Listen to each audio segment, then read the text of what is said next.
एक बार देख लीजिए, आगे से आप बिल्कुल परेशान नहीं होंगे। लाइटर में रबर लगाते ही हर मुश्किल आसान हो गए। हेलो फ्रेंड्स, कैसे सब लोग? उम्मीद करते हो सब लोग बहुत ही अच्छे होंगे। दोस्तों, आए दिन हमें कुछ ना कुछ दिक्कत हो ही जाती है घर पे और किचन पे। चलो उसका हम जुगाड़ निकालते हैं और इससे हमारी काम भी आसान होती है। जैसे चीजें बाहर खरीदने से जरूरत नहीं है। तो चलिए शुरू करते हैं आज की वीडियो कहाँ से देख रहे हैं प्लीज नाम सर्कल कमेंट्स जरूर बताइए ताकि मैं आपको थैंक्स बता सकूं। और हाँ दोस्तों, एक शेयर जरूर कीजिए। छोटे बड़े मुश्किल का हल यहाँ पे निकल जाती है, जो हमें बहुत ही ईजी होती है घर पे काम करना। तो चलिए शुरू करते हैं पहला वाला वीडियो देखिए दोस्तों, टमाटर को लेकर। टमाटर तो आए दिन आजकल बहुत सस्ते चल रहे हैं, लेकिन आगे से महंगाई बढ़ जाएगी तो टमाटर खरीदना मुश्किल भी हो जाता है। इसे हम चुन चुन के टमाटर खरीदते हैं और देख देख के बनाते हैं, जैसे कि टमाटर की जैसे कमी हो जाती है। तो इससे सबसे बढ़िया अच्छी बात यह है कि आप टमाटर अभी सस्ते चल रहे हैं तो ले आइए, आपको जितनी चाहिए आप ले सकते हैं। लेने के बाद छोटा सा काम कीजिए ताकि मुश्किल टाइम पे आपको आसान लगे। तो इसको लाने के बाद आप काट लीजिए, अपने हिसाब से काट सकते हैं, लेकिन यहाँ पे छोटे छोटे टुकड़े में काटिए। पूरे छोटे छोटे क्यूब कीजिए, जैसे कि हम प्याज काटते हैं उसी तरह से आप पूरा छोटे छोटे क्यूब बना दीजिए टमाटर के। इससे हमें आसानी हो जाएगी और हमारी जो आगे से महंगाई हो जाएगी तो इसको हम इजीली यूज भी कर सकते हैं। तो इस तरह से हम छोटे छोटे टुकड़े में काट सकते हैं और आप चाहे तो इसको प्यूरी भी बना सकते हैं, लेकिन यहाँ पे हर जगह पे प्यूरी यूज नहीं होती है। तो इस तरह से हम टमाटर को छोटे छोटे टुकड़े में काट के हर काम पे यूज कर सकते हैं। तो इस तरह से हम बनाएंगे, लेकिन टमाटर काटने के टाइम चाकू अच्छे से धार कीजिए और थोड़ा देख के काटिए। टमाटर से चाकू बहुत ही धार हो जाती है और इससे हमारे हाथ पे भी लग जाती है। एक बार करेंगे तो आपकी कम से कम 1 या 2 महीना इजीली चल जाएगी और बाहर तो जाने की बिल्कुल भी जरूरत नहीं है।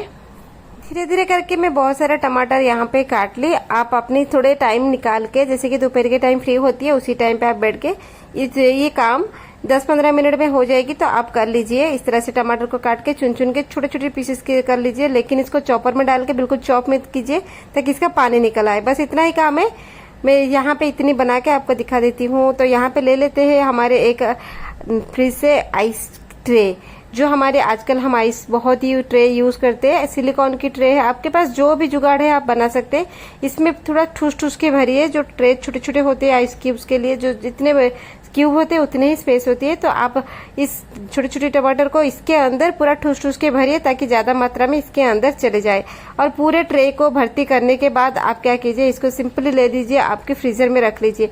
देखिए दोस्तों, फ्रीजर में रखने के बाद 4-6 घंटे रखने के बाद ये पूरा बर्फ जैसे बन जाती है।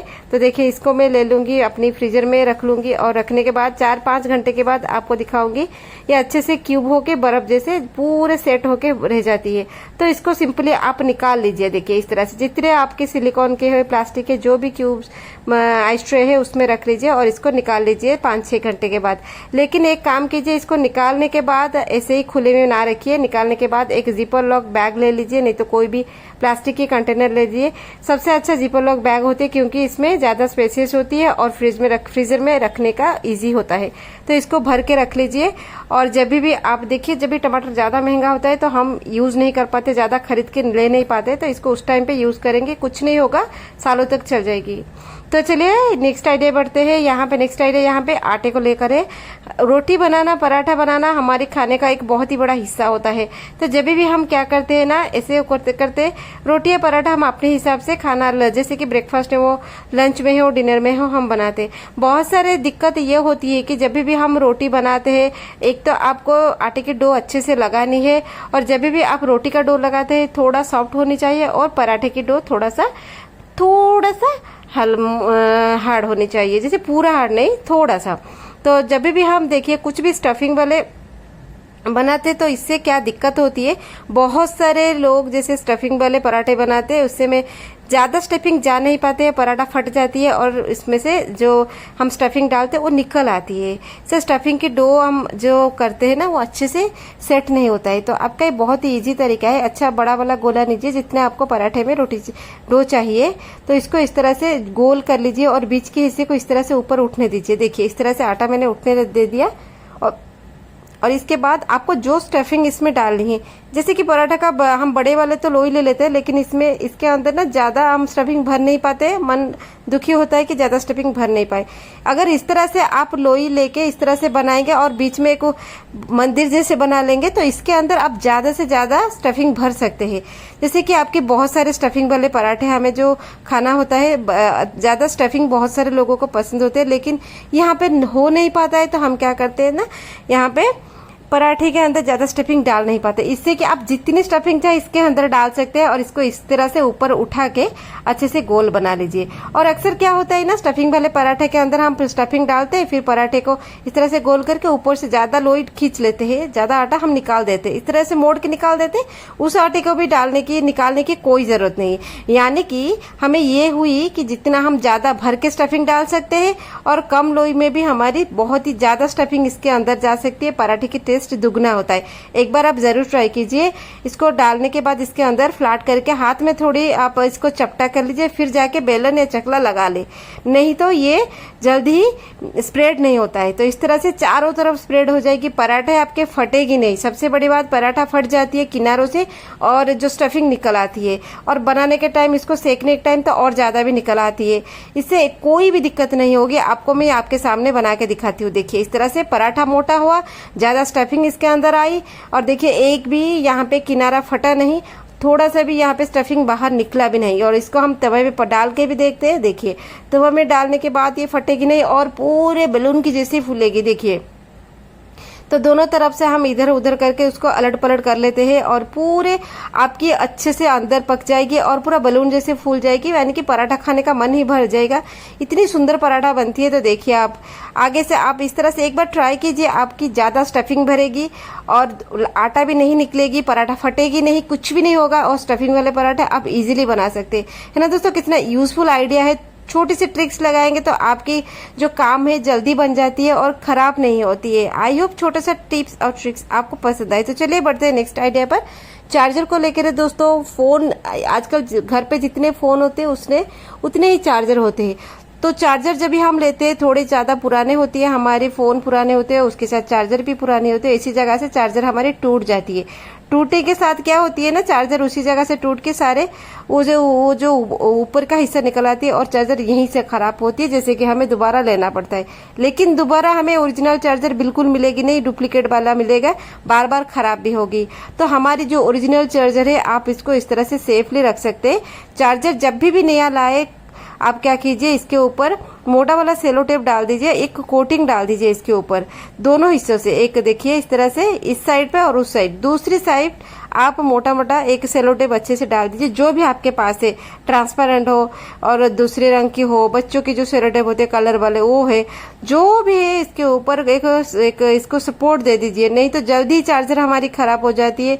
महंगी चार्जर होती है, फोन जितना महंगा होता है चार्जर भी उतनी ही महंगी होती है, तो आपको दोबारा लाने की जरूरत नहीं है। देखिए, बहुत दिन तक चल जाएगी, बीच बीच में हम इसको निकाल के और एक डाल सकते हैं। इस तरह से हम थोड़ा सा टेक्निक लगाएंगे तो हमारी चीजों को हम बचा सकते हैं। और इसको हम क्या करेंगे, देखिए यहाँ पे इसको भी उसको हम सेव कर लिए। और देखिए, और एक टिप्स आप यहाँ पे शेयर कर लेती हूँ। यहाँ पे एक मोटा वाला पेपर लीजिए, इस तरह से, जो इस पेपर आती है, इसी पेपर, न्यूज़पेपर नहीं, ये पेपर मोटा होता है, कार्डबोर्ड जैसे पेपर होता है ना, ये मोटा होता है। इसको आप अपने हिसाब से थोड़ा काट लीजिए। मैं रेक्टेंगुलर शेप में इसको काट ली है, देखिए। और इस तरह से डबल फोल्डिंग कर लीजिए। डबल फोल्डिंग करने के बाद इसको इस तरह से छोटे छोटे हम छेद बनाते हैं। देखिए, इस तरह से छोटे छोटे छेद आप बना लीजिए। आप एक बार कर लेंगे तो आपके काम बन जाएगी। छेद करने के बाद ये जो अडाप्टर है, हम अडाप्टर को ले आते हैं और अडाप्टर को क्या करेंगे, देखिए इस तरह से इस साइड हम लगाते हैं जब भी हम चार्जर करते हैं, और दूसरी साइड फोन पे लगाते हैं। तो यहाँ पे चले आते, इस पेपर को ले आते हैं और इस पेपर की छेद में इस अडाप्टर को डाल देते हैं। आप सोच रहे हैं कि इस तरह से मैं क्यों कर रही हूँ, देखिए यहाँ पे लगा लेते हैं। अक्सर ये होता है ना, हम अडाप्टर लगाते हैं, अडाप्टर लूज होके नीचे झूल के रहता है और हमारी ये करंट जाती भी नहीं, इससे हमारी चार्जर भी खराब हो जाती है। ये यूजफुल आइडिया है, टाइट होके रह जाएगी। तो चलिए देख लेते हैं नेक्स्ट वाला आइडिया हमारी, ये हमारी लाइटर को लेकर है। लाइटर किचन घर में सबसे जरूरी चीज होती है। हमारे किचन घर पे लाइटर सबसे जरूरी चीज होती है।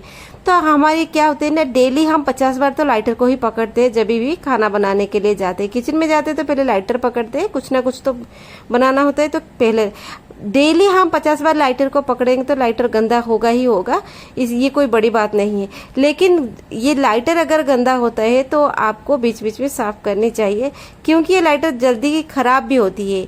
तो अगर हम इसको मेंटेन नहीं करेंगे तो खराब हो जाएगी, जाहिर सी बात है। तो आप इसको क्या कीजिए, बीच बीच में आप इसके अंदर देखिए सारे चिकनाई वगैरह जो हम हाथ से पकड़ते हैं, कुछ भी हो इसके अंदर ऐसे रह जाती है और जलती भी नहीं। तो आप छोटे छोटे काम कीजिए, इससे चाकू डाल के इसका जो बीच जो अंदर जो सारे ये चिकनाई वगैरह घुस जाती है, तेल जो हम खाना बनाते हैं उसकी जो चिकनाई है वो घुस जाती है, तो उसको आप इस तरह से निकाल सकते हैं। और लाइटर को बीच बीच में हर महीने साफ कीजिए। दूसरी बात है, आपको लाइटर को साफ करने के बाद तो आपको धूप में रखनी बहुत ही ज़रूरी है। अगर आप धूप में रखेंगे तो लाइटर थोड़ी ज़्यादा दिन तक अच्छे से चल जाएगी। और इसके बाद इसके ऊपर रबर बैंड लगा लीजिए। तो मैं यहाँ पे रबर बैंड क्यों लगा रही हूँ, बहुत ही यूनिक आइडिया है। देखिए दोस्तों, जो एक तो आप धूप लगाएंगे, धूप लगाने से लाइटर अच्छी से चलती है, जल्दी खराब नहीं होती है, क्योंकि किचन में काम करते हैं कभी इसके अंदर पानी घुस जाती है, कुछ ना कुछ तो हो ही जाती है। तो इससे क्या होगा कि जल्दी खराब होती है। तो लाइटर को साफ करने के बाद हमेशा आप 1 महीने में ज़रूर इसको साफ कीजिए। अगर पानी से साफ करना नहीं चाहते तो आप थोड़े टूथपेस्ट से लेकर भी साफ कर सकते हैं, आपकी मर्जी जैसे हो साफ कर लीजिए। हाइजीन रहनी बहुत ही ज़रूरी होती है। तो यहाँ पे रबर बैंड ले आते हैं, रबर बैंड को लाके लाइटर को ऊपर इसको बांध लेते हैं। क्यों मैं बांध रही हूँ, देखिए किस तरह से आपको बांधनी है। पहले उसके अंदर घुसानी है और एक नॉट करके ये ऊपर की हिस्से को आप बांधनी है। और इसे जब भी हम किचन घर पे जाते हैं ना, ढूंढते हैं, लाइटर हमें मिलती नहीं, क्योंकि उसी यहीं आसपास होती है लेकिन हमें तो मिलती नहीं। इससे चक्कर में खाना बनाना लेट हो जाती है, किचन में बहुत सारा वक्त ज़ाया हो जाती है। इस तरह से आप लाइटर को एक जगह टांग दीजिए, आपको मिल जाएगी, कहीं पर रखने की जरूरत नहीं है, आपके हाथ के पास ही लाइटर मिल जाएगी। बहुत ही यूनिक आइडिया। कैसे लगा आइडिया कॉमेंट में बताइए। चलिए मिलते हैं कल के यूजफुल वीडियो में। Take care and bye bye.